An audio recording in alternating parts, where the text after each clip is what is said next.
রিপোর্টে কি ধরা পড়ছিল? এরপরে ধরা পড়ছিল ফুসফুসে টিউমার। টিউমার মধ্যে ক্যান্সার ধরা পড়ছে। ক্যান্সার এখন গিয়ে আল্লাহর রহমতে আপনার নাতিন সুস্থ। মোটামুটি এখন সুস্থ দেখতেছি। আপনাদেরকে একটা ক্যান্সার রোগী খুবই অল্প বয়সে, যার ক্যান্সার হওয়ার পরে আবার সুস্থ হয়েছে, আমরা তার সাথে পরিচয় করে দিচ্ছি। আপনার নাম সিমলা, আপনার বয়স কত?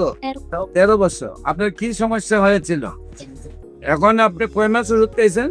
6 মাস। 6 মাসে পড়ছে। 6 মাসে পড়ছেন, 5 মাস খাইছেন। এখন কি চাকা আছে? ব্যথা ট্যাথা আছে?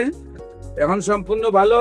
সম্মানিত দেশবাসী, বিশেষ করে মাত্র 4 মাস 5 মাস ওষুধ খাওয়া হয়েছে, তার টিউমারটিও চলে গেছে, বডি থেকে ক্যান্সারও চলে গেছে। এখন আল্লাহর অশেষ রহমতে সে সম্পূর্ণ সুস্থ আছে। আপনি কি সম্পূর্ণ সুস্থ আছেন নাকি কোনো সমস্যা আছে? কোনো সমস্যা নাই। আপনার নামটা কি? সিমলা। আপনার বাবার নাম? হ্যাঁ, মোল্লা। শিব মোল্লা। আপনার মায়ের নাম? রুমি বেগম। গ্রাম? আচ্ছা, থানা? জেলা? আপনার সাথে কে? না না, আপনার নাম কি? মোহাম্মদ আলী হোসেন। মোহাম্মদ আলী হোসেন। আপনার কি হয়?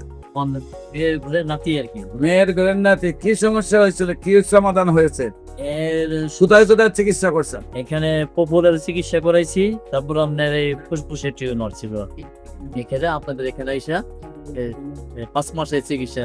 রিপোর্টে কি ধরা পড়ছিল? এরপরে ধরা পড়ছিল ফুসফুসে টিউমার। টিউমার মধ্যে ক্যান্সার ধরা পড়ছে। ক্যান্সার। টিউমার মধ্যে ক্যান্সার ধরা পড়ে আপনি কোথায় কোথায় চিকিৎসা করছেন? আপনাদের এখানেই আমাদের এখানে। আমাদের আগে কোথায় পপুলার? পপুলার। এখন গিয়ে আল্লাহর রহমতে আপনার নাতিন সুস্থ। মোটামুটি এখন সুস্থ দেখতেছি। যে কোনো প্রয়োজনে, যে কোনো চিকিৎসার জন্য স্ক্রিনে দেওয়া নম্বরে যোগাযোগ করার জন্য আহ্বান জানাচ্ছি। আসসালামু আলাইকুম ওয়া রাহমাতুল্লাহি ওয়া বারাকাতুহু।